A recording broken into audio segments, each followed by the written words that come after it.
Hello, everyone. Hello, hello. Hello. Hey. Welcome back to night two, session two of the Seed to Harvest workshop, where we are going to be focusing in on building out a home garden plan. For those of you who are new, I'm Paul Dysinger. And I'm Edwin. And we are a father-son team, co-founders of Seed Time. I'm joined here with our colleague, Luke Hammond.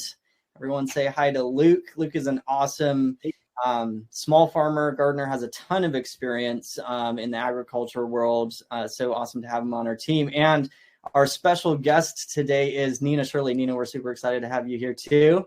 Yes. Nina is with the Dirt Academy. She has and does amazing, beautiful home garden installs. You're going to get to see some pictures shortly here. Exciting stuff. So super excited about that. But just before we get into that, just want to give some little housekeeping. Let us know if you can see and hear us. We want to make sure that everything is running smoothly there. I see a whole bunch of people here in the chat already. So huge welcome to everyone and everyone who is coming in. Also, just from the start here, wanted to let you know that unfortunately, there have been some health bugs that have been going around and are wreaking havoc right now. So we are super honored that Nina is joining us. She is feeling a little under the weather, has a little fever. So Nina's going to stick with us here as long as she can. Thank you for rallying with us here, Nina. If she has to go early, we will all understand. So just want to give a heads up on that. And also, what's going to happen is we're going to do the garden build. And as we do that garden build, we're going to kind of go back and forth between demoing the build on Seed Time, and then Nina's going to share from her garden. For those of you who were on last night, homesteading is at a different level than home gardening. So this is going to maybe be a little bit of a breather. You know, it's not going to be quite as fast paced as last night, although we will be going at a decent little clip. And then at the end, we are going to open up for question and answer. So if you have gardening questions, other questions, save those to the end, and we'll have some time for question and answers at the end. Otherwise, enough of the housekeeping here. I'm going to turn it over.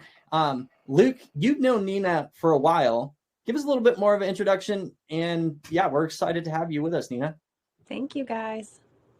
Yeah, so I first saw Nina from a friend of mine that was talking about this company that was doing these film shoots, and I went to this website and I was like, "Oh, they already have one. It's this great thing." And I started watching this little mini docuseries called Farm to Table, and it's hosted on the Design Network. And immediately in the first 2 minutes of the little prequel, I recognized the story of who Nina was because her husband was a part of a band, and I knew that band. And so I immediately had to go ahead and reach out and go hey, I see that you grow food. I grow food too. I really like your husband's band. Is there any way that I cannot sound creepier? And so she, with very good caution, we slowly started building a relationship. At that time, I was working with some soil health amendment companies, a company called AgriGrow. So I sent her some fertilizer, and over a period of a year, she sampled that stuff, and she's like, "Oh my gosh, you've completely changed how I grow. Thank you so much." And so over the last few years, we've been doing work together, from farm consulting to shooting some video to a bunch of different things. So that's a little bit about our relationship. But getting to this last March, I was able to actually go to her farm in South Florida. And I was just so blown away by the diversity. I am not Mr. Tropical guy. And so seeing all the different things that she can grow, and just her knowledge of plants. And then we shoot 3 days of film, and literally everybody's wiped out from shooting all this film, and she gets her daughter and goes to a nursery and buys more plants and fills up a truck with plants. This is who she is. She lives, breathes gardening every single day. And so I want her to tell a lot more of her story and how she got into it in just a few minutes. How's that primer for you? That's great. Thanks, Luke. Wow. I'm ready to listen. Yeah. So Nina, tell us just before we pull up seed time here, because we're going to jump in, we're going to start planting some crops out, and then we're going to turn it over, and Nina's going to show pictures and stuff of her garden. But just as a quick little intro here, Nina, what gets you most passionate about growing food and helping other people grow food? Yeah, that's a great question. I will say, funny side note, when Luke first reached out and I was like, how do you know so much about us? I was like, yeah, you can send product to my assistant's house. I don't want you to have my address. After that, we have connected for years and years. But anyway, growing food has always been part of my life for the last 10 years, and started just as a hobby, as a way to get some peace and quiet, because my personality and the way I schedule things is so go, go, go, on to the next thing. The band that my husband was in, which was 10th Avenue North, I saw somebody ask that question. And we were traveling full time. So gardening was a peaceful space for me. And then I was like, oh, I love this. I'm going to work on farms. People start gardens in their own backyards. So it's kind of shifted from hobby to career over the last 10 or so years. But just having my hands in the soil and seeing that even despite my best efforts, which I really do give my best efforts to plan accordingly, fertilize regularly, it really is just nature working with nature when we do things organically, in my opinion, or as organically as possible, that things will thrive. Like if you plant seeds and transplants at the right time of year, with the right conditions, just some basic knowledge, you really can go far and grow a lot of food for your family. It's accessible. So that's why I've turned my career into helping families start gardens in their own backyards, whether I build it for them myself with my crew here in Florida, or I have an online course and teach online to people everywhere. So just giving people that foundational knowledge really gives you a huge jumpstart, and I love that part. And then you can always fine tune and get better every single season and try new things. But that initial foundational knowledge, sharing that with people, is why I'm here for sure. That is so awesome. Yeah. Well, couldn't be in a better place. I mean, we share the same passion, helping people grow their own food, right? So that's what Seed Time is here for. So I'm going to go ahead. We're going to transition a little bit here. We're going to transition and pull up Seed Time here. For those of you who are on who maybe aren't familiar with Seed Time, I think most people have a Seed Time account, but there may be some people who this is new. Seed Time is a gardening tool that we've created, and this is what we're going to be demoing this garden build out in. Okay, so I'm going to pull up the Seed Time app here. And the very first thing that you're going to do when you create an account in Seed Time is you're going to name your garden here. So we're going to call this the Dirt Academy, since we're going to do Nina's garden and spell it right. This isn't exactly Nina's garden, but we're doing this based on Nina. And actually, I don't know where Nina lives, so I just picked a random zip code in Southern Florida. And we're going to put that in here. All right. And zone 10A. Now, there's an interesting thing in Florida, and that is don't have frosts so much. I mean, I think where you are, you might barely get some frost, right? But do you ever get a frost, Nina? Once or twice a year, we might get to 32, maybe 30. So it's just enough to wipe some things out, but we can prepare as best we can. I like getting a frost because it knocks the bugs back, the pest populations, but it is hard on the garden right in the middle of our growing season. Yeah, gotcha. So what I'm going to do is I'm going to just edit this down for places that don't really get much of a frost. If a frost, we tell people just put their frost date between December 31 and January 1 and just cancel out the hard frost dates. So then we're going to save that, and boom, we're going to jump on over to the calendar. Now, this is the fun part, the exciting part, and that is actually adding crops in. Now, this is kind of a little bit new to me because I am not a Florida grower, but we are going to base this calendar off of Florida growing versus Tennessee growing. And the seasons are different, right? Because in Florida, you're going to be growing a lot of your crops over the middle of the winter. That's kind of your main growing season. And then your off season is more in the middle of the summer. So I'm going to walk through adding a couple crops here with you. For example, so for those of you who are new to seed time, you're going to see your months on the side here, days of the week across the top. You hit the big green add crop button and you can choose a crop that you want to grow. So one of the first ones we're going to put in here is broccoli. Okay. And in this particular case, for this garden, we're going to keep things pretty simple. You can go in, you can select a specific variety if you want to. And there's a bunch of varieties that are built into seed time. You can also, with an upgraded seed time account, you can put in a custom, you can create your own custom varieties. And we'll get into that in a little bit here. Now, in this particular case, if I was growing this just in like Tennessee here, we have suggested planting times based on your average frost. So seed time will automatically have a suggested planting time. So for a lot of people, you'll just come in here, you'll put in the crop, you'll hit schedule, and boom, that crop is going to land and it's going to tell you an expected time to seed it, when to transplant it, expected harvesting time based on the frost. Some of those may work okay, even in a Florida environment. That being said, there's maybe a little bit more leniency in Florida as well. So in our particular case here, we are going to scoot this back, and in this particular case, I'm going to put our broccoli in as seeded on, we can adjust it here and we can put in a manual seeding date.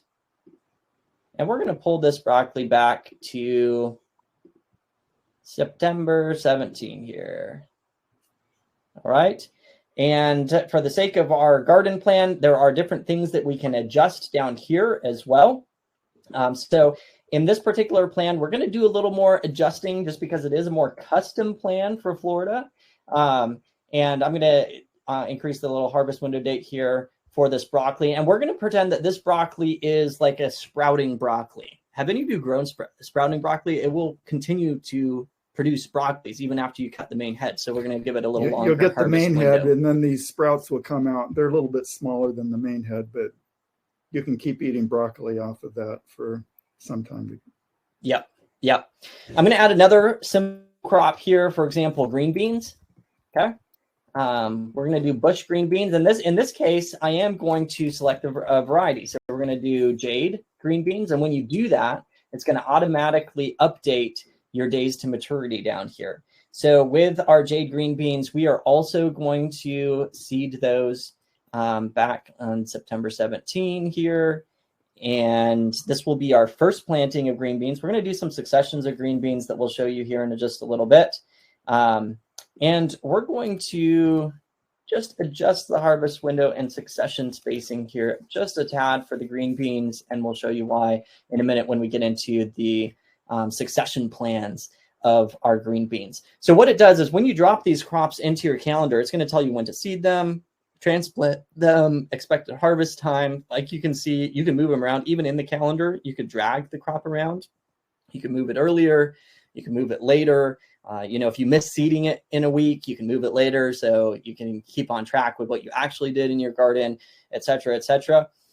What we're going to do is I'm going to come along and add a bunch of these in the back end. And actually, let me show you one example of adding a custom crop in. And then we're going to transition back to Nina, and she'll share a bit more of her garden while I put in the rest of them. So we're going to add nasturtiums as a custom category. Okay, so we don't have this built into seed time, but we can create a custom category. I'm not going to do a custom variety at this point, but we can change the color here. So we can make them a pretty nasturtium color here. We're going to also set our seeding date for these ones back on September 17. And we're going to do these as direct seeded. Going to have a 12-inch plant spacing. We're going to have about 50-ish days to maturity. That's kind of like when they start flowering, right? And in this case, they're going to flower pretty much all season. So we're going to add a nice long harvest window of when those will be flowering. So I'm going to continue. We've got a bunch more crops that we're going to be adding in here. I'm going to continue building those out, but I'm going to transition back to my dad, Edwin here, and Luke and Nina are going to have kind of a three-way conversation. But first, Nina, I think we're going to pull up some slides, and Nina's going to share a little bit more from her garden as I continue building these out, and I'll chime in as I get close to adding the finishing our first add of the crops in here. So let me turn off my slide here. And Nina, I'm going to pull up your slides and you can take it away while I continue building these out. Let's see here. Edwin, did you have a question? Yeah, Nina, how do you decide what you want to put in your garden? You know, you've only got a limited space and all kinds of things you could put in. How do you choose which plants you want to grow? Yeah, that's a good and question. maybe how, you know, not only for you, but when you're, you know, working with someone else and advising them on their garden, how do you encourage them to go through that process too? Yeah, I don't know if other people are like this as well, but in the beginning of the growing season, I'm always way overzealous. Like, I want everything. I order a million seeds. I'll get transplants. I don't even know where I'm going to put them. So it is a practice, and over the years, narrowing it down, like what you're saying, to decide. So really over time, I've just learned what we actually go out to the garden, pick, and eat in our home kind of quickly, like within the first day, the first 2 days. I don't want things getting really shrivelly on my counters and then try to figure out a way to scrap it, you know, put it in a soup or put it in a freezer. I want to grow it, harvest it, and then either eat it in a meal or preserve it, and kind of be excited about that process. So one of the things that I grew for 8 years at home, and it was one of those things that went shrivelly on the counter. Don't kill me, but it's tomatoes, like big beefsteak tomatoes. I'd work so hard and trellis them and prune them and fertilize them, do everything perfectly, get these big, beautiful tomatoes. And then half the time, like, we'd feed them to the chickens or give them to my dad. That's his favorite food. So they did go to use. We would always make salsa or something like that. But for us, we eat a lot more cherry tomatoes than we do beefsteak tomatoes. So a few years ago, I started only planting cherry tomatoes. And you guys might know they're like wild. They're a little bit easier to get to fruit and get to that ripeness. If the squirrels are eating them, who cares? They can have half the cherry tomatoes and you still get a ton, you know? And now in Florida, the last few years, we've had Everglades tomatoes. I know a few of you are from Florida. I've seen in the chat. Everglades tomatoes are kind of a native variety that grow like weeds, and they're really tiny. They're really delicious. And those have started volunteering in my garden after I planted them. So now I don't buy tomatoes or start the seeds or do anything. I just let a few of the Everglades tomatoes plants volunteer. They sprawl out, they produce a ton. We throw them in salads. They're delicious. So the long answer to your question is what we eat is what I've kind of narrowed it down to, the things that we grow. So everything homegrown is more delicious, I think, than the store, in my opinion, because it's so fresh. And there's that internal satisfaction part too. But yeah, I want to show you guys a few pictures of what we're doing. Do you guys see the slides? Can you see the photos? On my end, it's still like thinking Okay. when I brought it up. Are you guys able to see it? Oh, My let me try connection is stopping super it. slow. Let me try starting it again. I'm not sure exactly Okay. what happened there. Well, what happened earlier was the reason why it took so long to get them up was because when I pulled them up, they came up at the last slide, and so I was having to like manually go back. Oh no, because we went through them right when we had started here. So, and it looks like maybe it's doing something similar here again, but we'll get them up here in just a second. And so, Nina, I'm going to start a couple pictures in here just of your garden here. Perfect. Is that showing for you? Yep. Can you guys see it? I can see it. Yep. Looks good here. Okay. Take us away. Awesome. I will say first that you don't need a fancy garden.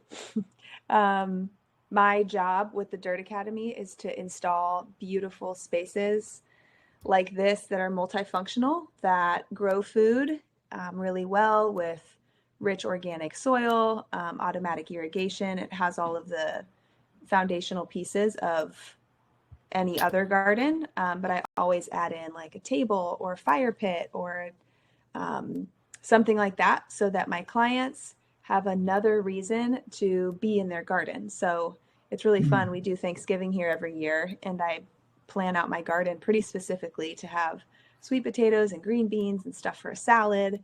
And it's really special to eat inside of the garden that grows the food.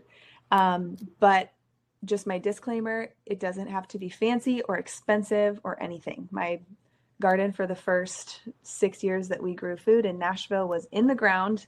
It was 6 raised beds with a little chicken wire fence around it. So we grew just as much food then as we do in this pretty garden. I get comments sometimes like, oh, that's for rich people. Like, well, it's my business. That's how I make my living, or how my husband and I do part of it. So I don't want to throw anybody off by throwing up really pretty pictures or anything like that. Just be encouraged that it is really fun to add some of these features that make your garden a living space in a way other than just being in it to work, that you can enjoy it. But anyway, there's 10 raised beds that are 12 feet long by 3.5 feet wide.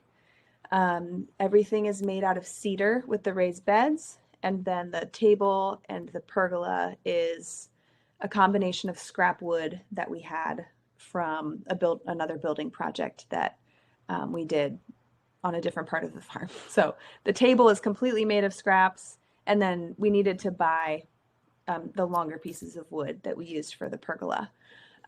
We didn't have that just on hand. But anyway, the rocks are a really good base. This wasn't the intention, but I do find that it deters pests. This is pea rock, and that's really common in South Florida. It's like crushed up limestone and seashells and things like that. It's really cheap down here compared to river rock, which is smoother that you can walk on with bare feet, which is less expensive, like in Tennessee and North Carolina, where it comes from. So a lot of my gardens down here use this as the base, even though it's harder to walk on barefoot. But anyway, that there's metal edging and a change in texture on the ground. I've found that bunnies don't really bother the garden. We don't have many problems. There's no fence around the garden. There is around the whole entire property, but it's 5 acres, and then there's cows on 5 acres next to us. So that's the gist, the layout. You'll see the overview in a second. There's string lights, which is fun. It glows every night. That's the only light that we keep on the farm for part of the night. And you can see I put nasturtium seeds at the end of every bed 4 years ago, and I just let them go all the way to seed, and we harvest them, eat them. They're delicious. And I have not planted them again since this first time because the seeds drop into the soil and the river rock, and they come back like clockwork every year. They all pop up at the same time. And I've had to start removing some of the volunteers because it's too many. But you'll also see in the front bed pineapples, and then the second bed was herbs and a coconut. We found a coconut at the beach that had sprouted. So my husband always brings those home and puts them in the raised beds because the automatic irrigation the tree will sprout. And so now we're planting coconut palms around the farm. And the chicken coop in the back, it's a mobile chicken coop with an electric fence around it. There's the nasturtiums that are so delicious. If you stand next to this bed full of flowers, you can hear zzz all day. The pollinators love those. This is when I was super pregnant with my daughter harvesting lettuce. That was our farm dog, Olive. You can see chickens running around in the background. Olive passed away last summer. Super sad because she was our protector. She was the beast of the farm. But yeah, she would always come and sit on my feet when I was in the garden.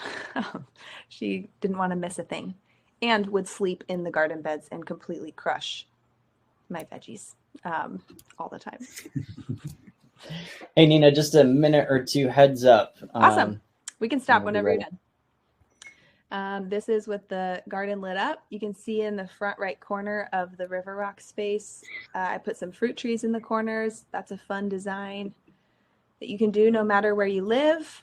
That's the garden at night. We were eating like takeout Thai food or something. That was not a fancy garden to table meal.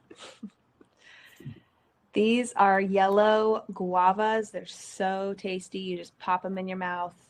They're very prolific, and you can eat the seeds even though they're pretty hard. I just swallow them. It makes it a lot easier. Some eggs from the chickens.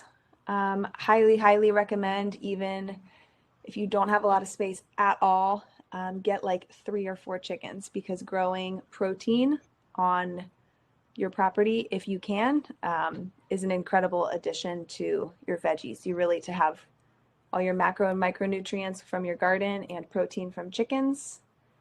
It's very self-sufficient at that point.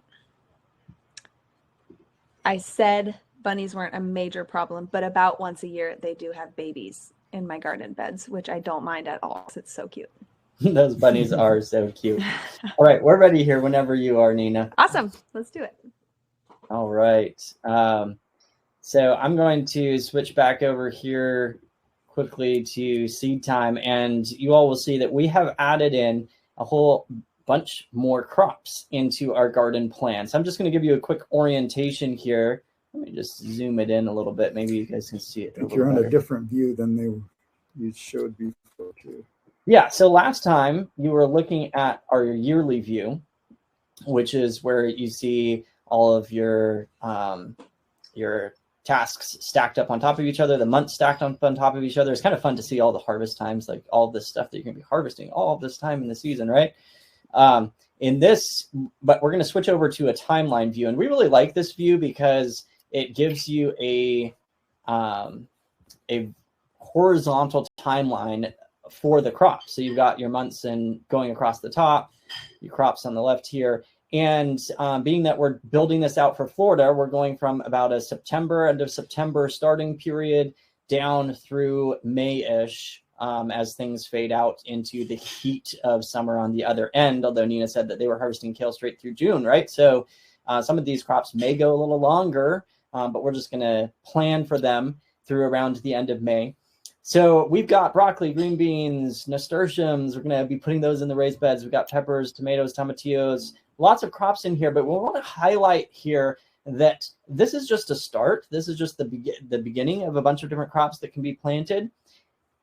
That being said, we want to add some succession plantings, and Seed Times makes it incredibly easy to do that. We're going to do it, first of all, with our cilantro. So I'm going to narrow down just to the cilantro here. So you'll see our cilantro seeding here. How did you narrow that down? Up on the top left side here, at the top of the My Crops panel here, there is a search box that filters the calendar down. So you can start typing in cilantro and it'll filter down. just to the cilantro. Down in this My Crops panel, this is like a master list of the crops that you're growing, the plantings. And next to each planting, there's a little menu. If you click on it, you can add a succession planting based on the spacing that is set in the settings of that crop. So if I add a succession planting of cilantro here, it's going to pop up with a little heat warning just because we aren't fully optimized for Florida yet at this point. And cilantro is a cool weather crop. It can bolt easily when the temperature gets higher. So we have dropped in a succession planting of cilantro here so that we can just kind of continue that harvest of cilantro out. We're going to do the same thing here with green beans. Okay, so I'm going to narrow it down just to the green beans. And with our green beans, we're going to add multiple succession plantings in. You can ignore these warnings for right now. Our green beans, this is growing jade bush beans. So we're going to give them about a 4-week harvest. And then we want a new planting of green beans coming along. So we're going to end up putting 6 plantings of green beans in so we can just have continual harvest of green beans all season long. How does that sound to you guys? And amazing to me. Yeah. That's what I want. Absolutely. And we're going to do the same thing here with radishes. These are super easy. Nina was just telling us earlier that she plants some radishes every few weeks. And that's a great way to have a continual harvest. By the way, how many of you in the chat, I know we asked this the other night as well, but we'll ask it again. How many of you like the idea of having a continual harvest of food out of your garden every week of the year, where you can basically replace the grocery store, right? You can just... That's the goal. That's the dream. That is the dream right there. So, but I think the most difficult part here, and the goal of what Seed Time is to help bring the planning into practice as well. Because I think a lot of times we don't plan well and we don't think to get out there, and we're just not executing the plan, right? Is it like that's my problem? Yeah, I might have a plan, but if I don't execute it, that's the issue. And when you can see exactly when you need to go out and do the next task, then it makes it so much easier. Yes. Yeah. And we're going to show you very shortly here how you can put these into your layout and make sure that all of these crops are growing and have a space to grow in your garden throughout the time. But as you can see, now that we've added those succession plantings in, we've got a nice lineup of plantings of crops that are going to go into our kitchen garden here. And segueing on to what Luke was saying, one of the biggest things for us is we want to encourage people that gardening can be a lifestyle, not just an event. Oftentimes it's, we seed something in the spring, we get a harvest sometime in the summer, and then it's done, and you don't do anything with your garden for the rest of the year. We have a day or a weekend that we put the garden in, and then in the fall we take it out and we're done. Yeah. And one of the hard things with that is, to do more than that, you're constantly like trying to figure out, what do I do? What do I seed now? What should be happening now? And the powerful thing with Seed Time here is that once you have your plantings scheduled out like this, Seed Time will port them over into a weekly task list. So you can pull up the task list. It's going to, every week you can come in here. It's going to tell you what you should be doing for that week. You can come and mark those tasks off. And really, when you have that at your fingertips, it takes the implementation of your garden plan, simplifies it down to basically following a recipe, like in the kitchen, right? You just go to your task list each week. You don't have to worry about what to do, when to do it, and it's going to keep you on track. In the task list here, you can move forward and backward. So for example, if we went back to this week in October, see, we got a couple things to seed. We'll get those seeded that week, and then you don't have to worry about it until the next week. You go in and you look at what's coming up next. Plus, we've built into Seed Time where if you click on a task in the task list here, it'll come up and it will tell you what to do and how to do it for that crop, for many of the crops here. This is kale, so it's going to give some seeding recommendations for kale, what to do, how to do it, links out to visual demonstration videos showing you how to do it. So as you're doing it, you've got the tools right there to be able to get it done at the same time. And then as we were building Seed Time, we're like, hey, we got a calendar, we've got a task list. What if we took it to the next level and built a gardening journal? Because how many of you struggle with keeping notes and observations in your garden, right? You got sticky notes, you got a little notepad or something, and constantly losing them, whatever. Notebooks, scraps of paper.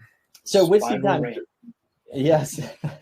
So with Seed Time Journal, it provides a place where you can keep all of those observations. So you can say, hey, I seeded my radishes, right? Radishes today. Awesome weather. I'm just making something up. And then you can add images.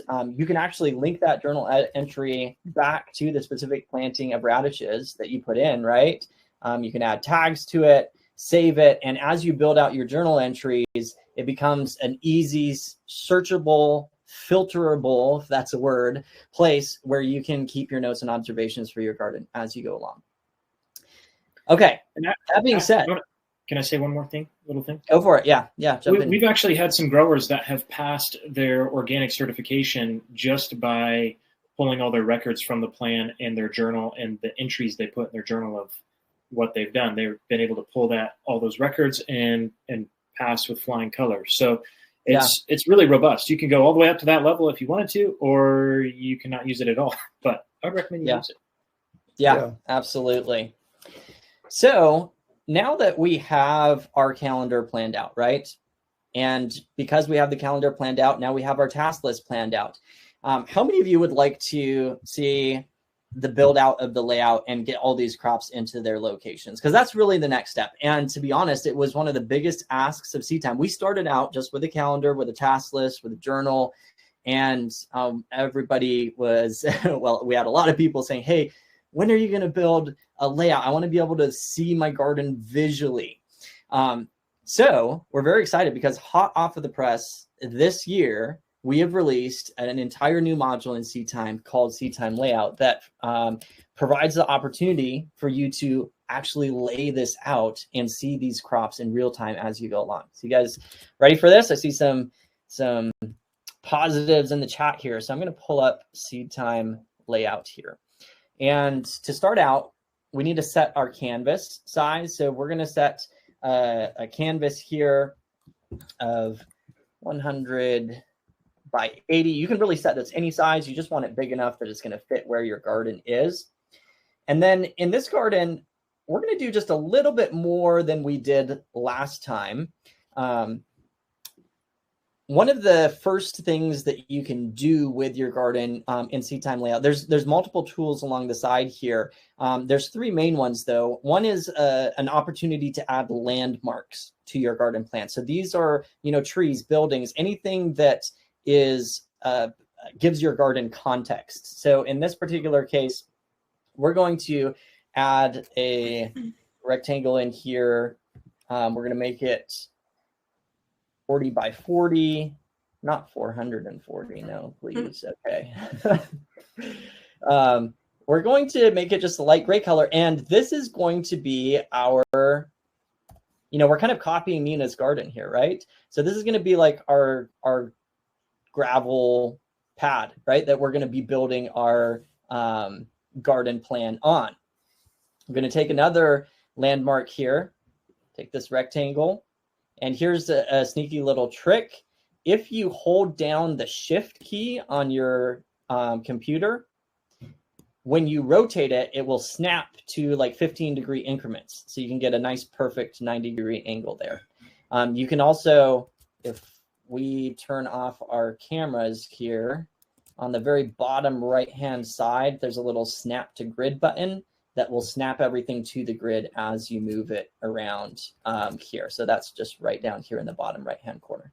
All right, now that people have seen that, we can turn our cameras back on if we want to. All right, so we've got, this is gonna be our little table in the middle of our garden here, right? So we've got a little bit of context. We can actually even add some trees in, and I like to just use the circle here for adding a tree. We do have a specific tree one that has a little icon on it. And I just like these circles. So I'm going to make it green, give it a 0, apply. And then you can, quickly duplicate them out. And so you can make your garden plan kind of pretty as you do this, right?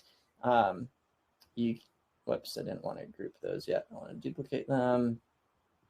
You can move these trees around and make it kind of pretty. I'm going to show you real quick making a,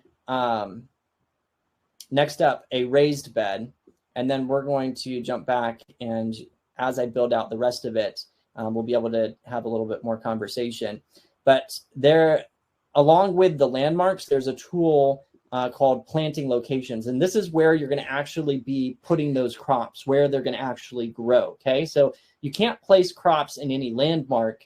You need a planting location for where those plants are actually going to be growing. So in this particular case, we're just going to use a regular raised bed here. And Seed Time has the flexibility where you can really come in and you can customize the shape. So you can make it a very, extremely custom shape if you want to. In our example today, we're just going to use some standard raised beds. So I'm going to go ahead and name this raised bed 1, apply. And we're going to also put in some growing pot containers. These might be like growing barrels or something. We're going to give them a 2 foot by 2 foot radius, and we'll call this growing pot 1, right? And we're going to put those down in the corner of our gravel pad here. So I'm going to continue building this out, and I will transition it back to you guys. Take it away with some talk about laying gardens out while I build out the rest of the layout here. That sounds great. While I do that, because I am getting some texts on my phones from friends that are in the chat that say, Luke, you look restless and you kind of look like trash. I was one of those people that is sick. And so I want to give that caveat. Additionally, my internet is really, really terrible right now on upload speed. So I've been facing the lags and trying to figure that out. So with that being said, I think Nina does a really eloquent job of like walking through what to plant and where, like just talking about direct sunlight and shade and that kind of thing. Nina, can you just talk a little bit about like your garden in Florida and where you plant the plants that you choose, and do you do companion planting or anything like that in a garden like this size? For sure. I will say first, something that took a bit of adjusting for, I've seen some of you are in zone 4 and 5 and 6. Full sun in the northern climates is like 6 to 8 hours. Those 10-hour days are really, really good to grow your bigger fruiting crops. In South Florida, the UV is so intense that my garden is actually shaded most of the day by pine trees, which are really sparse. It's filtered light. So the garden is in the middle of the pasture, but it has filtered light on top of it. So full sun, which a lot of these crops need in Florida, does mean something different. Like I have found that things thrive with that filtered light. So you can't do complete shade, but we were talking earlier about cilantro. How do we keep cilantro from bolting right away in our hot weather?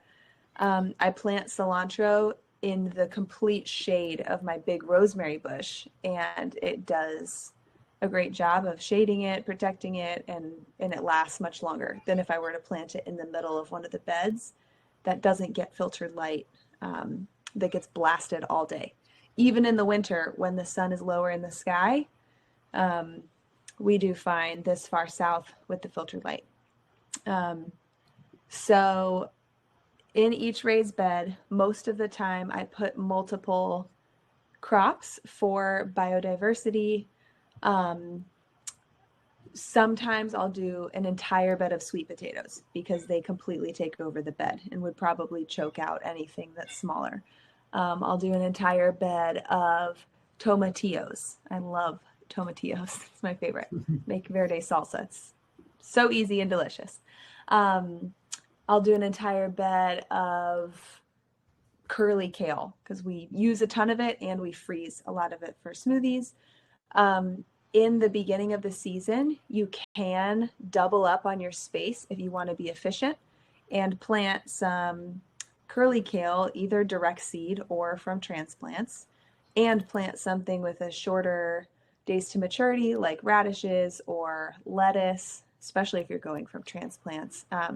You can plant the bed really intensely and just know, either through experience or seed time if you're newer to growing some of these varieties, or a combination of both, you can know, okay, I'm going to pack this bed full, and then throughout the next 3 or so months, I'm going to be harvesting some of these things completely out so that when my curly kale gets bigger and grows into kale trees, it's not shading out the things that are underneath because I've already harvested all of that.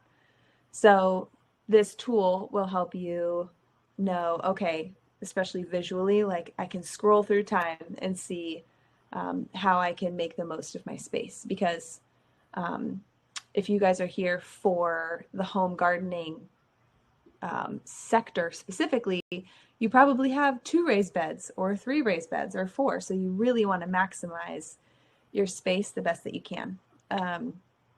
One other thing I'll say is that in an in-ground system, which we haven't talked about yet, my husband and I built something called a food forest, which is a permaculture concept. Watch some videos on YouTube if you're curious, or watch the highlight in my Instagram at the Dirt Academy. And you can see we took an 80-foot by 80-foot space and we layered tons of cardboard from the moving company down the street. We got like big, huge boxes, took all the tape and stickers off, layered it. That was days and days.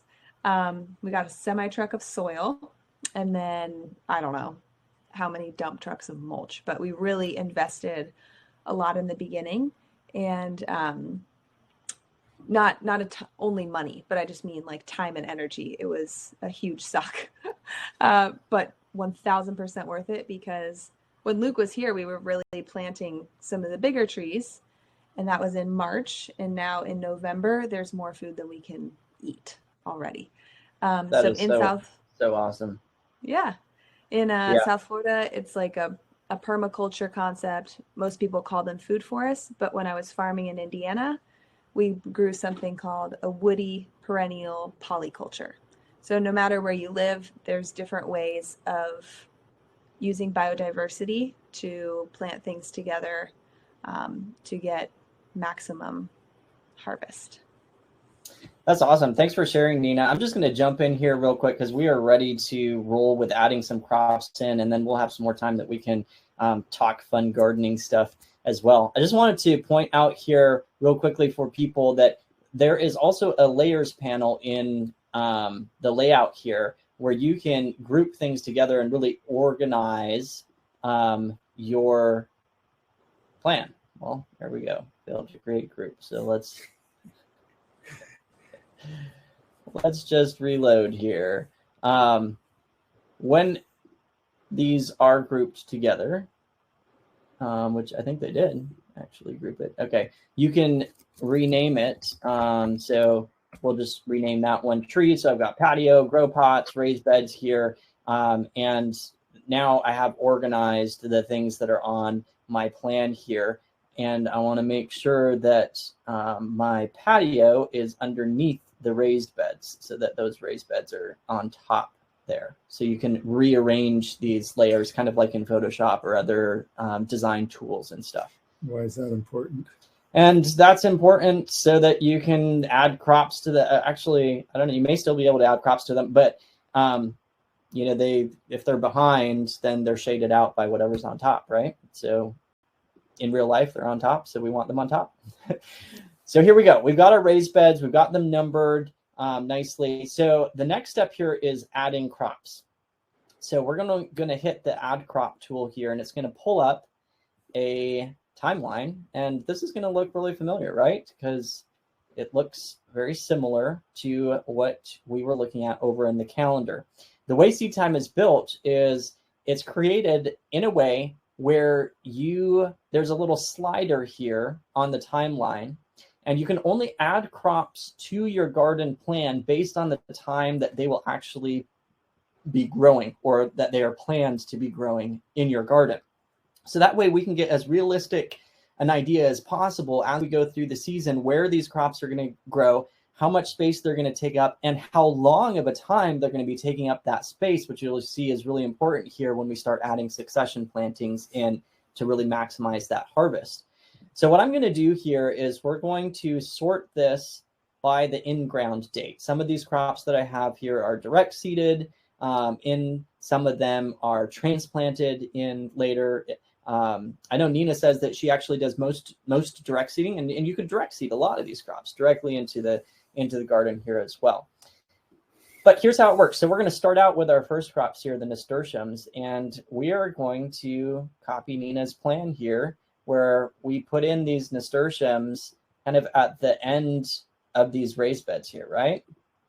So they overflow into the middle of our garden plan here. Now, if you have a planting here, you can actually duplicate it here, and then you can take that duplicate planting and move it to a different bed. So I'm going to move it down to this bottom bed. That was kind of a far move.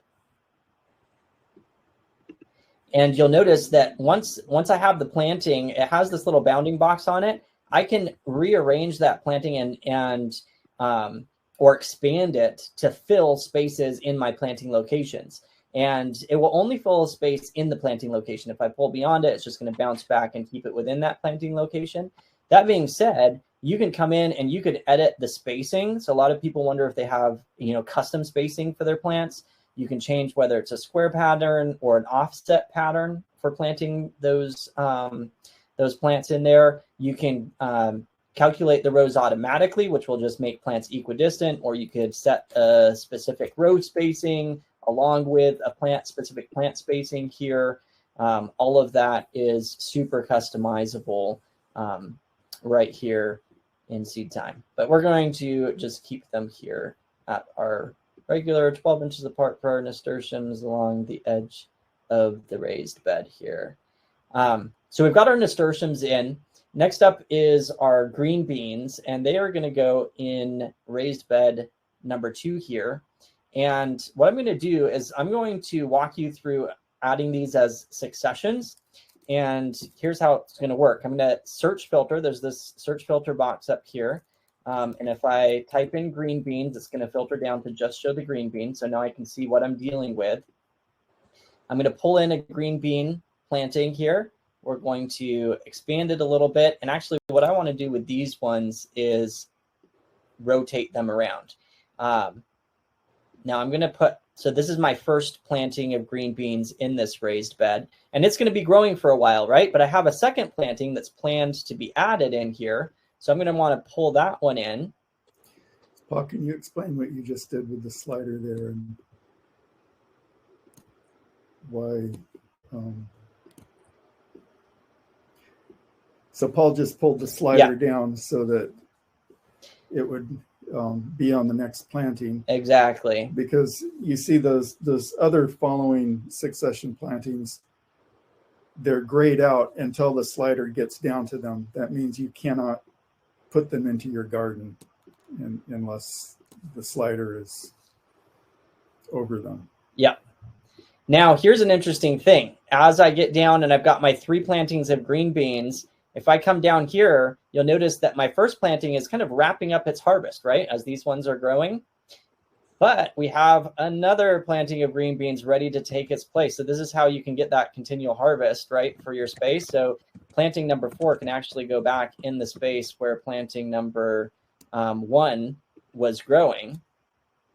And we can continue on with adding these succession plantings in to fill out this green bean bed and have green beans growing all season long using succession plantings. All right, so I'm going to take some time. I'm going to keep adding these crops in, and I'll turn it back over to you all. Give us some more tips and tricks on gardens. So Nina, I'm really interested in how you choose where to put your plants in the garden. You've talked about companion planting, and it's you've mentioned allowing volunteers to come up and just let them be. That's interesting. I'd like to do that in my garden too. Don't let them all be, but a lot of them I just let them be there. But then in describing your companion planting so far, it sounds like one of your primary considerations has been just the growth habit of the plant. Putting shorter ones under taller ones, or ones that like it cooler under ones that might give them some shade. Those kind of things. Are there other considerations that you take into account when you're companion planting, choosing to grow different plants next to each other? For sure. If I'm planting my garden or one of my clients' gardens, I rarely do one raised bed with all the herbs in it together. I do have that in my garden for herbs that have lasted years and years and have gotten big and mature. But if you think about it, most of the herbs are very, very fragrant. So yeah, garlic chives, onion chives, mint, rosemary, a lot of those that smell really strong, even to us, smell really strong also to different pests. And I will scatter fragrant herbs throughout the entire garden into every raised bed. One, because they'll thrive kind of wherever you throw them in most cases. But even if I'm not going to harvest every leaf of mint or every single sprig of rosemary, those things are very hardy, and I like to use them for more than one benefit, which would be food. For pest control, because I really don't spray anything in my garden. If something gets decimated by pests, which thank you Lord hasn't happened in a very long time, I just rip it out and I sanitize the area by removing the crop and trying to kind of scrape up if I notice there's like blight on leaves that have fallen onto the soil. I just try to remove it completely. So yeah, scattering anything fragrant, including flowers. So the nasturtiums, marigolds especially, those grow amazingly well from seed. So it's not expensive to add this feature into your garden. And it's beautiful. It's good for pollinators. It's integrative pest management, which is just organic, natural ways to kind of control that. So I like the idea of having flowers in with the garden with your vegetables. I think that's neat. It's beautiful. It's really it just fun. Makes it more fun. There's something about going into, to me, there's something about going into this garden that's full of diversity that it may look a little more unkept, but at the same time, it just feels like a living space. There's a lot going on there. Yeah, it's really interesting. And handing somebody a nasturtium and saying, here, eat this. They're like surprised, first of all, because you're eating a flower, and then surprised, second of all, because it's really spicy. So that's part of it. Yeah. So do you mix perennials in with your annuals in the garden? Because you were mentioning, for example, rosemary and probably down there in Florida, a lot of your things that are annuals for us further north could actually be perennials. And how do you manage that? Yeah, for years I've grown certain things that are multi-year crops. Like we had lemongrass in one of our raised beds. It got humongous. It was 6 feet wide by 6 or 8 feet tall. And eventually I took it out because it was consuming so much space, and I transplanted it to the side yard and it's still doing great. So space is a factor in determining whether I want to keep something in the raised beds, but planting a perennial forest system has really helped delineate. In my raised bed garden, I now grow the more kind of tedious, technical, high maintenance crops, where I'm paying attention to the little details. And then in the food forest, I throw things that I know are going to get big over the next 100 years and don't have to worry about competition and things like that as much. And to answer your question in a different way of deciding where things go, I think that was part of what you asked the first time. I really wanted to plant our food forest in front of our barn so that when you drove up through our driveway, you could see it right away. But my husband convinced me to plant it on the far side of our barn where we don't see it as much, but the food forest system is a little bit more wild. It's a perennial, long-term garden. There's weeds that grow. But a good friend retrained my thinking.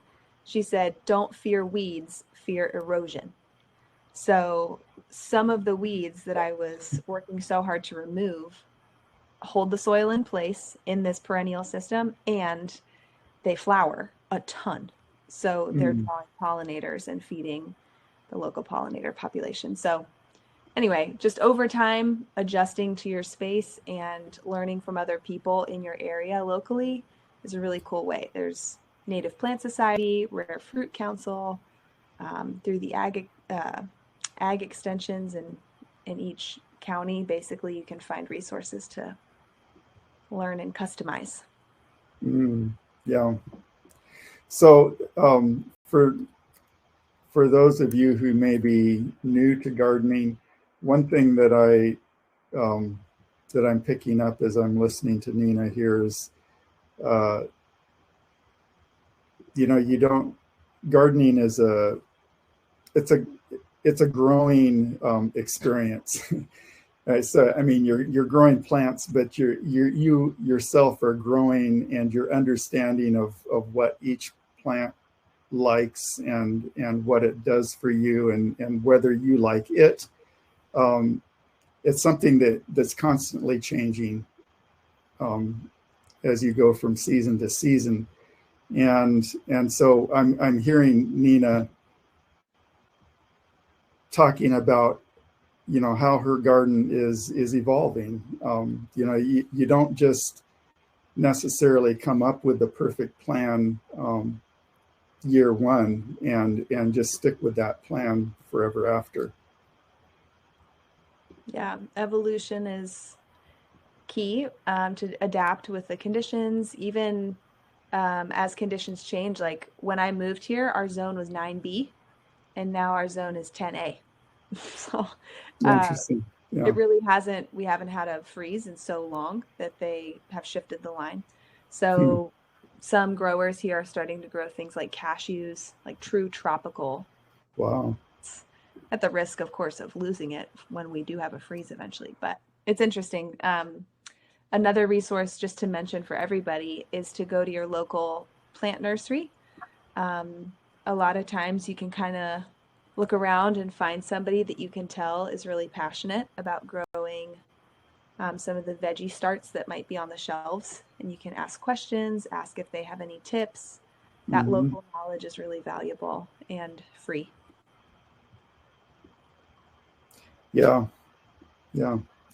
And I'm a little bit envious of you when you showed the two slides next to each other of your pineapple and your broccoli. That just kind of blew my mind that you can have those two things growing together in the same garden.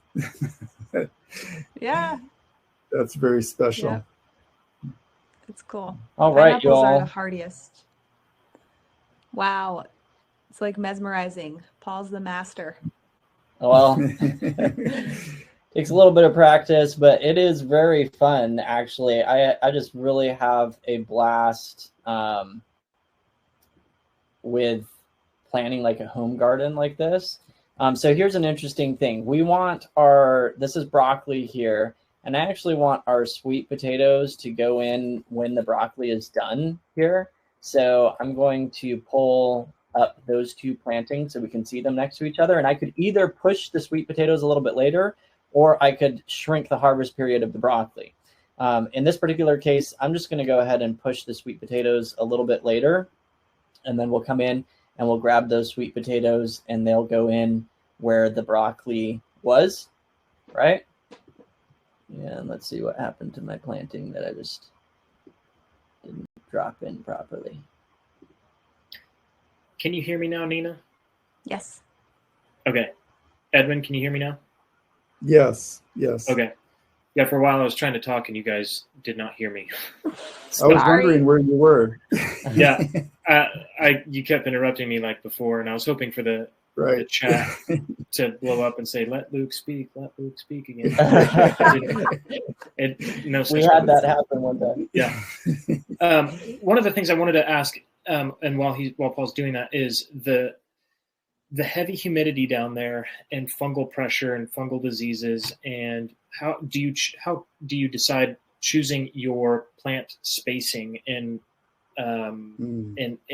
especially in regards to different plants together, because these are super diverse beds. What does that look like for you?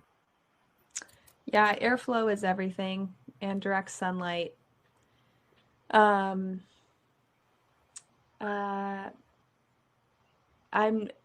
seen some gardens online that are packed in, and that works for shorter days to maturity plants. Like you can pull that off with lettuces and radishes and things like that. But if you're really trying to have longevity with some of these crops, you have to have airflow where we are. You can't really get away with smashing things together where there's like leaves touching and overlapping. And we have turmeric in our garden, which is extremely hardy. But I can't plant anything right next to that because the leaves kind of flop down and there's no airflow. So I would kind of give things a little bit. And that's a really big leaf too. Mm-hmm.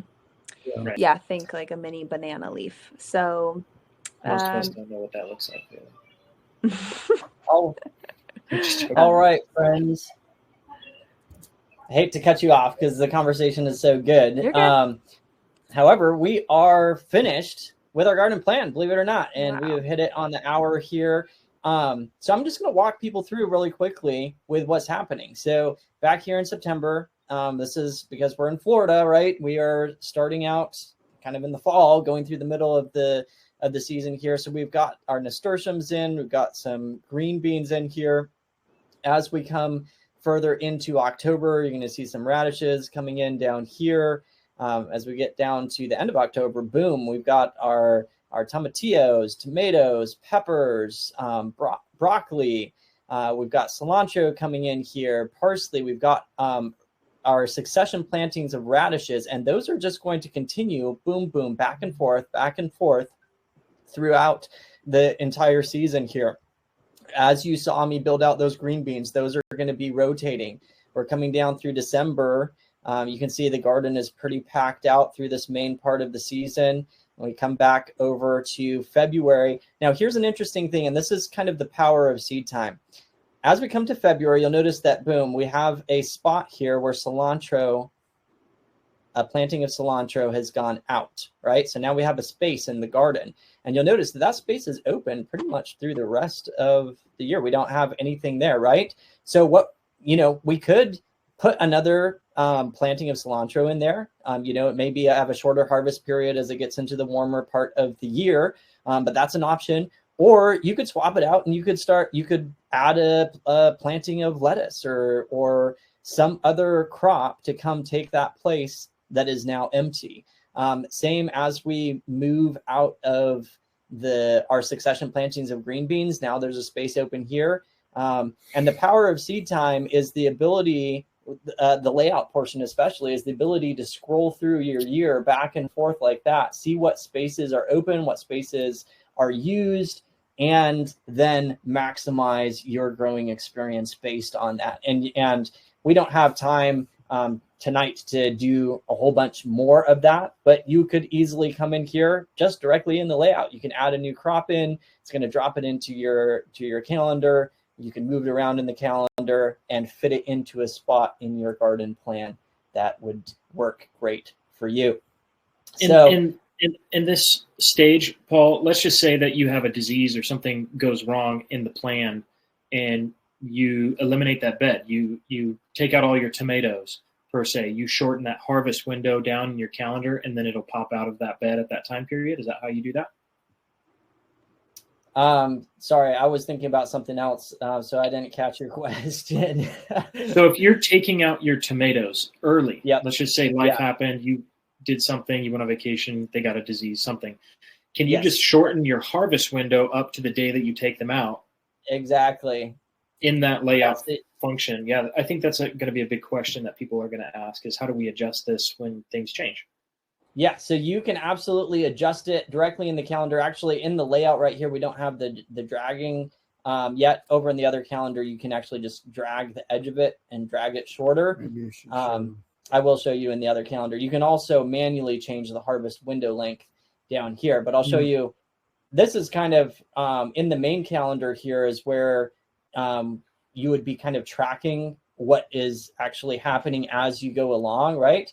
So you can take the edge of this tomato and you can say, actually, I only harvested them until here. And that sets a record of what actually happened in your garden. And then next year you can go back and you'll have a visual and you can see, oh yeah, I only harvested those tomatoes until there. And you can take that information on into your years of growing into the future. Seed time is a rolling calendar, so it will just roll on from one year to the next, just like real life. Maybe could you show them what it looks like when you have finished a crop? Yeah. So the calendar actually becomes a record.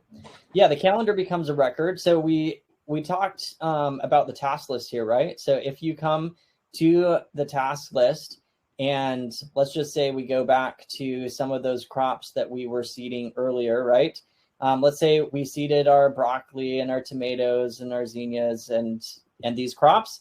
If we come back to the calendar, it will actually mark those as completed on the day that you seeded them. So you have a record of the day that it actually happened. Same with any of the other tasks that you do.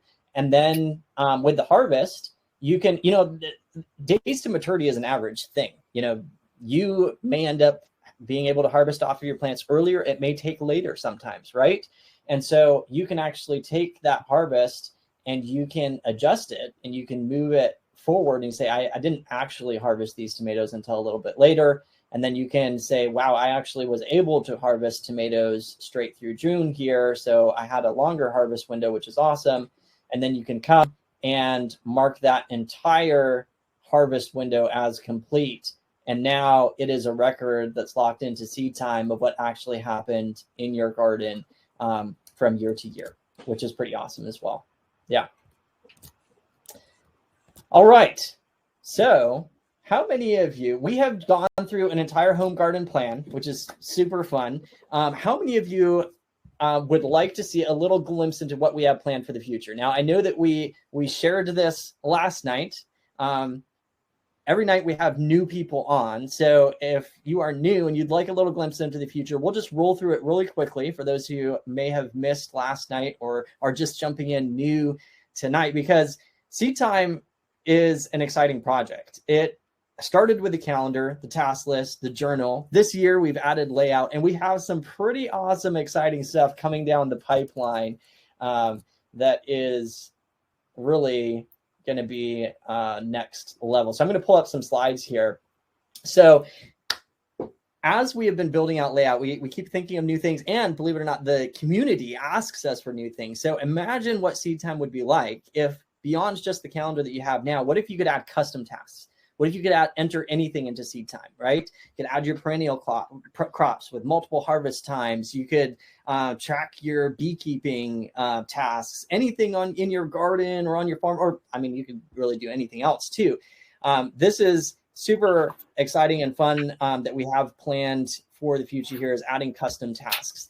What if you had weather built into your calendar? So as you're going through your plan, You pull up your week, you can see your weather forecast out into the future and historical weather data logged into your calendar, all going back directly integrated into Seed Time. Does that sound like a dream? Oh man, there's so much that you could do with weather just built into Seed Time. This next one here, though, takes it to the next level and was a request from the Seed Time community itself. We did not think of this ourselves, but we are committed to building Seed Time into a tool that helps you for your needs. And so we said, hey, let's ask our community, what do you want? And this is what they said. Can you build Seed Time inventory? How many of you are tired of sifting through random half-used seed packets, never sure what you have on hand, what you need to purchase, right? So inventory is going to make a simple way to keep track of all of that inventory. It can be seeds, fertilizers, whatever you have on hand that you want to keep track of. And on top of that, we are planning to also build out Seed Time records. So all of you that are crazy about building out and keeping track of records in your garden, if you just wish you could keep track of how many tomatoes you're able to harvest, etc. Along with records, we're going to also build out Seed Time analytics, because records are awesome, but spreadsheets and columns full of numbers can be a little overwhelming or mind-boggling, right? So we're going to create a way that you can easily visualize those. So this is just a little glimpse into the future roadmap of Seed Time. And we are super excited to be making Seed Time available to every single one of you. In fact, you have a link already where you can jump in with a free account. That being said, how many of you like that idea of having a continual harvest that we were talking about earlier, being able to replace that grocery store with your crops and be able to set up those plantings, those succession plantings, maximize the space in your garden without the old way of having to dig through books, constantly looking up when you should be seeding stuff on Google, et cetera, the frustration, the overwhelm that it takes, the disorganization of trying to keep it all manually in hand, right? That is exactly what Seed Time was built for. Like CJ, who said, I now have a clear plan of what to do when, or Jen, who says, I'm a fairly new gardener. This is so helpful. Callie, who said, Seed Time definitely made it easier to plan and stay on task and be confident that I'm planting things at the right time. And one more here, Stacy said, organization. It's really helped me be less anxious about growing everything and gave me a ton of confidence in managing a whole garden. Yeah, I see a lot of you saying, yes, absolutely. So this is what Seed Time is built for. And we're pretty excited because we have something that we would like to offer you tonight. Here's the thing, Seed Time, it takes all of us to bring Seed Time to life, to build out these extra resources and modules of Seed Time. From the beginning, Seed Time has been built by the gardening community. It's a grassroots movement of growers. We actually launched the first prototype with a Kickstarter crowdfunding campaign that was funded in 10 minutes, went on to become the second most funded app on Kickstarter. Super fun experience. We just share it here to highlight that this isn't just our project. In fact, we have Kickstarter backers. I just want to do a shout out to those of you in here right now who backed us on Kickstarter. Huge thank you. Post in the chat if you are one of our Kickstarter backers. This isn't just our product. It's built by the community. And we are extremely honored to be able to do the building of it while you guys are the ones that enable us to do that. So if you're catching the vision and you'd like to experience less stress and overwhelm planning and growing your garden, your farm, and you would love to help support this project at the same time, right? Help us continue to build out, get these next steps in Seed Time. Here's what we're excited about. And we're going to go through this. I know this is a little recap for those of you who were on last night, but during this event, we are hosting a fundraiser to continue building out Seed Time, those next steps into the best garden and farm planner ever, which means we're opening up an opportunity for you to get 40% off your first year of access to Seed Time or $100 off lifetime access to Seed Time. Now, I want to point out that lifetime accounts are not open to the public. In fact, they aren't even available inside your Seed Time account. So that being said, for a limited time, we're going to open up an opportunity for you to get a lifetime account and never have to worry about paying again, which is pretty cool. What do you say? Right? So here's a quick overview of what is included when you upgrade your Seed Time account, either to a Seed Time Basic or a Seed Time Unlimited account. When you upgrade your Seed Time account, you will get access to the Seed Time calendar. And at the unlimited level, you're going to get unlimited calendars, built-in crop categories, planting schedules, unlimited custom crop categories, custom varieties. At the basic level, you'll get one calendar. You'll also get access to seed time layout. Now, seed time layout is only available in seed time at our paid levels of seed time. So you can jump in with a layout, and at the unlimited level, you get unlimited layouts, one layout for our basic access. You'll also get full access to Seed Time Tasks Journal, the classroom that has those little masterclass video lessons that link over to in the tasks, and the Seed Time community. We have a private Facebook group for our Seed Time members. And on top of that, you will get access as one of our Seed Time Plus users to 20% off all of your seed packet orders in the Seed Time store. This is pretty powerful discount. Huge. Is only available in Seed Time from major companies like High Mowing Organic Seeds, Peaceful Valley, Southern Exposure.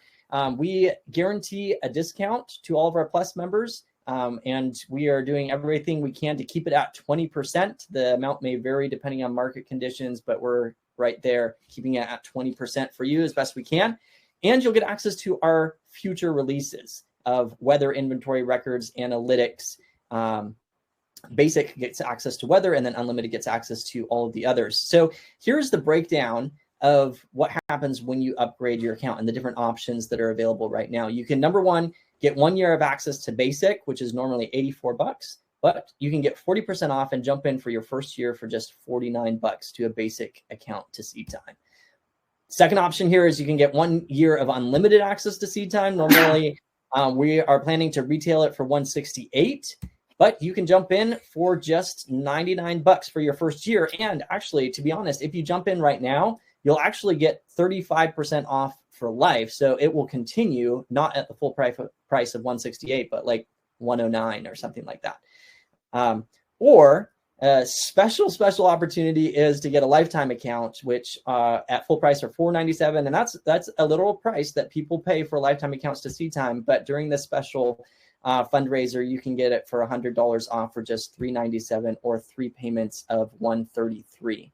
So I'm going to pull up a link here on this page for those of you that would like to jump over and jump into the fundraiser, grab your discount, and help us continue building Seed Time while at the same time reducing the stress and the overwhelm in your garden. And Luke, do you mind adding that to the chat as well? seedtime.us/join. Yes, my computer is frozen and it's not letting me jump out of Q&A and into the chat. Oh, okay. Well, we'll get it for you here. I put it up on the screen here. Seed Time. So you can jump in at seedtime.us/join. I'll go ahead and just add it to the chat. Okay. Here. All right. That is the page where you can jump in and join and grab your upgraded Seed Time account right now. We do want to just point out that we do back this up with a 30-day money back guarantee. So either Seed Time reduces your stress, your overwhelm, just radically improves your growing experience, or come back to us within the first 30 days, you got your back 100%. We're confident that Seed Time is going to make a powerful difference in your growing experience. And I think those who have it may even attest to that in the chat here as well. And as a little special, we are going to match 10% of all funds raised during this fundraiser. We're going to match them in our Seed Time Scholarship Fund that goes towards helping underprivileged, worthy people in the community that don't have the funds to be able to buy into a Seed Time account right now, right? Or organizations, schools. I'm really excited about being able to give access to Seed Time to schools, training the next generation, right? So we're going to be making that available to those who apply to the scholarship fund as well. Otherwise, now is the time, friends, to take your garden to the skies. To the skies. To the skies. Now is the time to invest in your, it's not just growing food. This is an investment in your health. It's an investment in your family. It's an investment in your mental health, right? Getting out there in the garden. And when you set up that continual harvest, there's an unbelievable amount that you can save on your grocery bills, et cetera, and we are simply here to help give you the tools to make that as easy and attainable as possible. So if you're ready to get started, and you catch the vision, you catch the seed time bug. That's a good one. Catch the seed time bug. Go to seedtime.us/join, and we'd love to welcome you into the Seed Time family. We are going to transition over a little bit into question and answer time. And we'd love to see if there's any gardening questions on here, as well as if you have seed time questions, we can answer those as well. I see a question here from Angela. It says, Nina, do you use shade cloth? And if so, at what % in South Florida? That's a really good Florida question. Nina, I think you're muted. You're muted, I think. Here we go. Yep. All right. Yeah, you definitely can. A lot of people I see in our neighborhood, even a lot of people use shade cloth. I don't, but I'm trying to remember the exact numbers. They're really obscure. It's like 13%, 27%, 31%.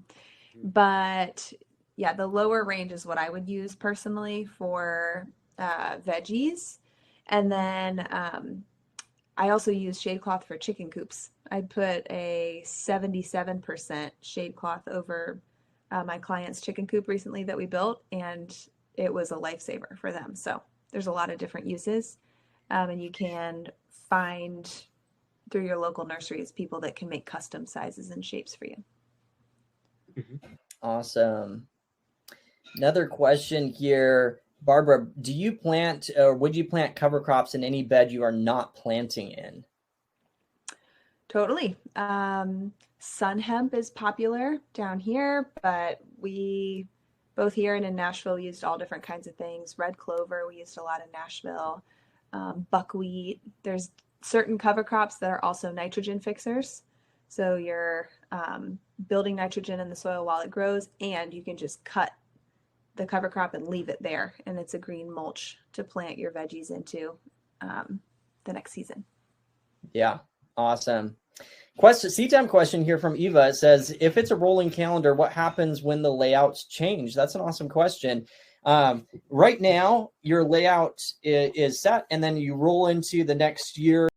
If you change your layout the next year, it doesn't remember what it was in the past year. It just changes as you change it.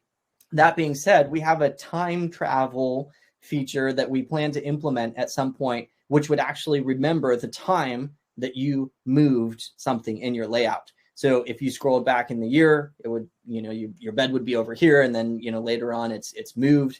Or if you move your containers around, obviously, that would be another situation where that would happen. So it's definitely on our mind, and it's something that we have planned to release into the future. Each of these things, developing a tool like this is it's a pretty expensive endeavor. Developers are pretty pricey, especially, one of our values at Seed Time is we try and keep things as simple as possible, as elegant and beautiful as possible, and as quality as possible. And so part of that is we are working with a development team that is some of the best that I'm going to say some of the best in the world. I mean, they are very excellent at what they do. And that is part of what makes Seed Time the platform that it is. And like we said earlier, you guys are the ones that have made this happen so far, and that will continue to make Seed Time happen into the future. So jump in, join the Seed Time family, and we'd be excited to have you with us. Barbara says, how far past the 2019 season would you use seeds? Basically seeds that are outdated. Do you want me to answer that? Sure.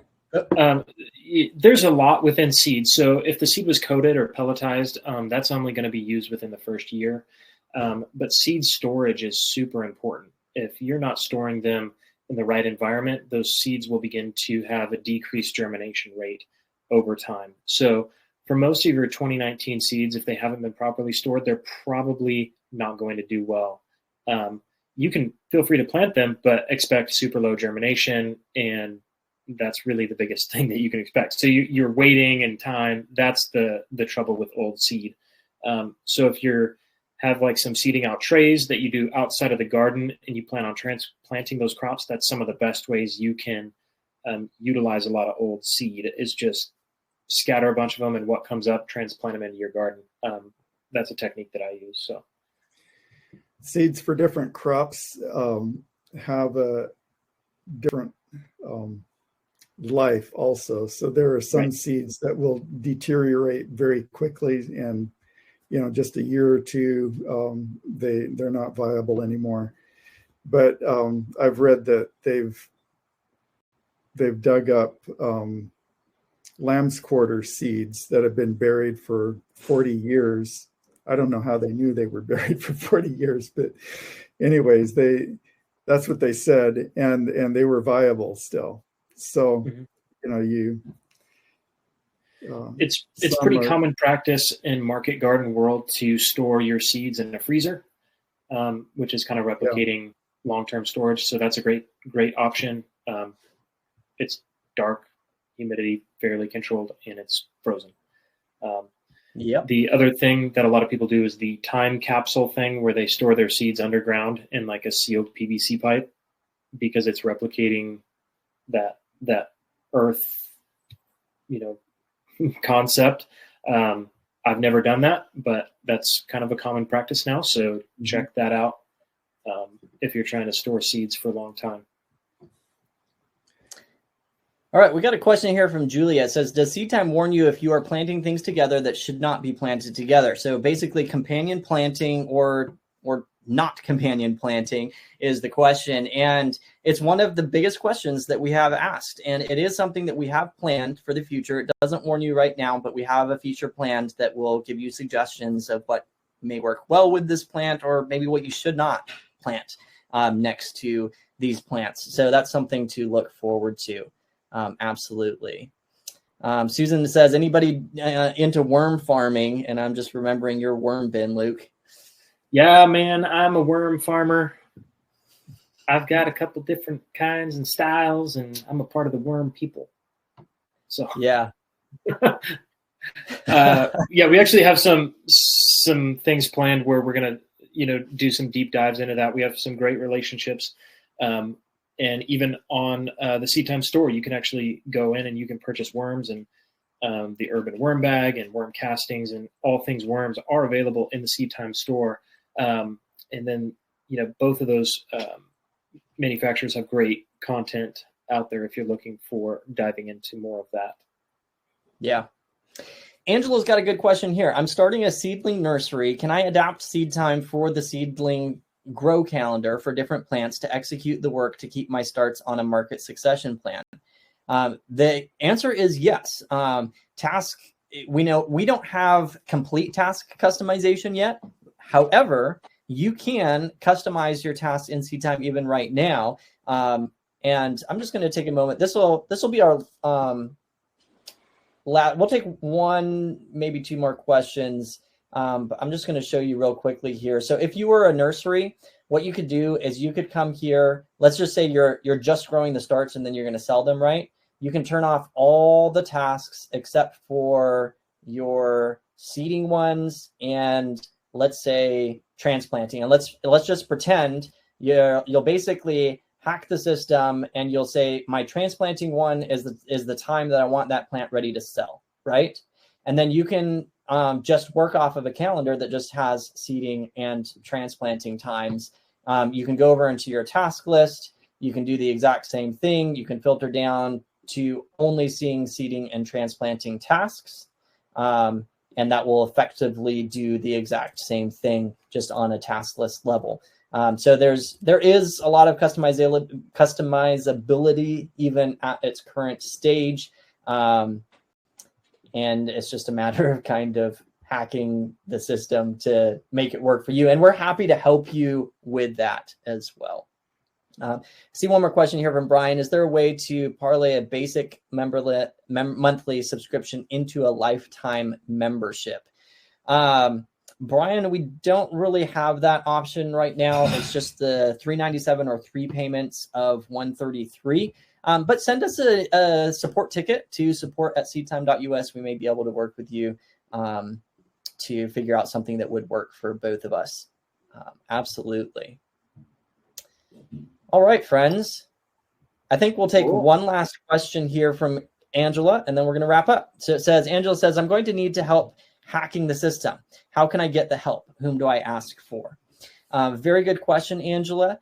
Email support@seedtime.us, or if you look on the bottom right-hand side of every SeedTime page, there is a message button. If you click on that, you can message us directly there, and it will get sorted to the right person. You can ask for me, Paul, if you want to, and we'll help you out with that 100%.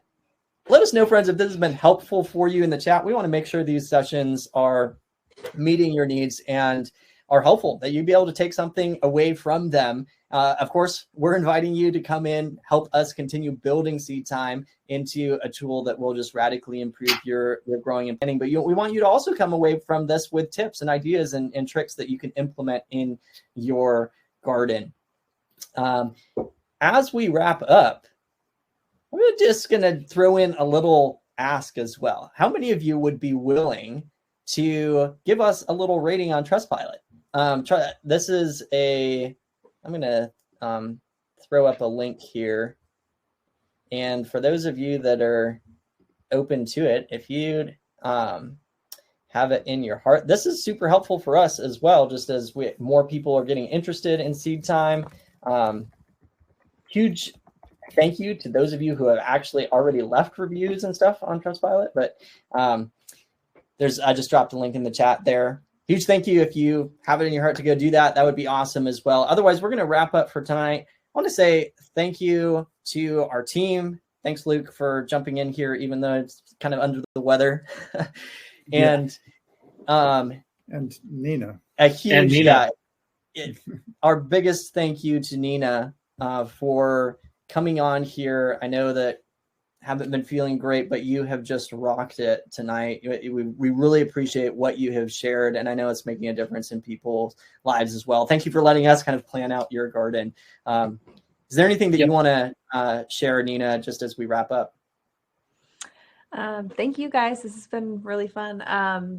I would say just to start simple, it might be overwhelming, some of the influx of information, but starting imperfectly is better than not starting. And so keep it simple, still use the tools and still track and keep a journal, but just go for it, and hope you love it. And I'm here too for help and support, and the easiest way is through Instagram. If you find the Dirt Academy, you guys can always reach out, and I'm happy to help.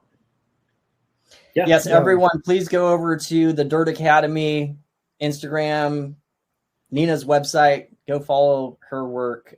She's a great person to reach out to. Looks like she's got a lot of good material on there. All right, we're going to call that a wrap for tonight. Yeah, thanks everyone for being with us and for joining us. And as I wrap up tonight, we're going to do something a little bit different. I'm going to roll at the end here a little testimonial video of people just like you that have been using SeedTime and the impact that it's made in their lives as well. So Nina and Luke, you're welcome to drop out at any time. If you want to stay, you can as well. I would just suggest muting. Otherwise, there can be audio rollovers and turning off your video. But we'll just roll this little SeedTime testimonial video at the end. Hope that you guys enjoy it, and we will catch you tomorrow night. Don't forget, we are building out a small farm with Ben Hartman. It's going to be amazing. It's going to be intense, but it's going to be fun. So come join us tomorrow night as well. Bye, everybody. Thank you. Bye, guys. Bye-bye. We'll see ya. I pre-planned my entire season for fall with your software and all the crops that I had chosen. And I had the entire season planned and mapped out in about 46 minutes. I timed it. Do you have any idea how much time SeedTime potentially saved you from what you were what it saved me? Probably 2 weeks worth of time. So I want to say thank you. I'm almost about to cry. I want to say thank you because you gave me back some time with my mom. She's older, she's sick. Don't know how much time we're going to have with her, so.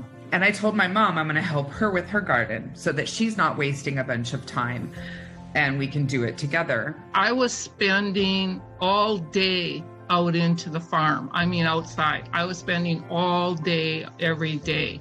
Now I work in the mornings and I have the afternoon to do other things. So I would say it cut my time in half. A lot of time has been saved, mostly because when I open one of those books, because I'm so addicted to it, it's a rabbit hole situation. So you just go out there and do your thing with the dirt and it's perfect. So I love it. You know, we've got way more garden product this year than we've ever had. Yeah. This year is the best year I've ever had because it's taken me a couple of years to get everything situated. I have doubled my production, which is fantastic. And I'm able to do it all with the help of the seed time calendar and the information that you give. So I don't know what else to say. This is fantastic. I have some garden experience, but it certainly has never been as easy to do the planning, to keep up with what, oh, don't forget this and this, because I don't need Post-it notes. I don't need phone reminders. I don't need any of that. Your program is simple. It's not complicated. It's not mind-boggling. It's simple technology where somebody like me can follow along and use it and not have to worry where I need books and books and books of instructions on how to do it. I mean, it's simple and to the point, and that is the best thing because then anybody can use it. We had fresh garden salad with Every day. various types of lettuce and kale, and we could add a broccoli leaf or, we had fresh garden salad pretty much all summer long and rarely had to get any salad ingredients from the supermarket. I don't think I have another app or thing in my life that does as much for me. I don't use anything as much as I use this one, or appreciate it.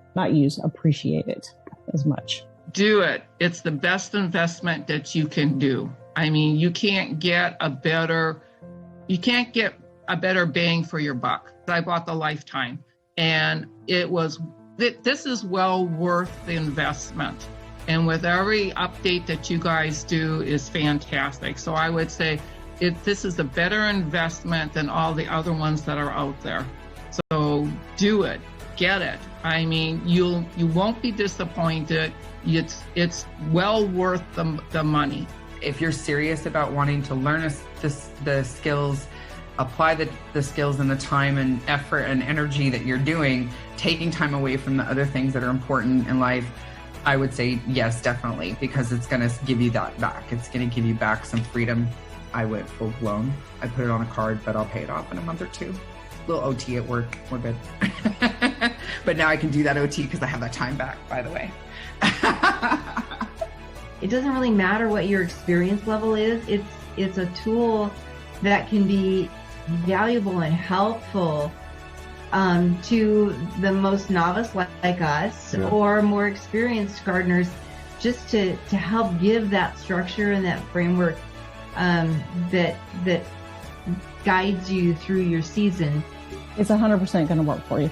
If not even really like a novice, I would think would love this, like someone just starting out, because it saves you all the research work. And I bought the whole package the first time because I'm going, I need all this in my life. So it's definitely something that even the free version will help save a great deal of time. The paid for version is just like all the bells and whistles you totally deserve in life. So you should buy it. So, and you can't get all the information that you have for a better price. That's what right now for me, this is what it's all about.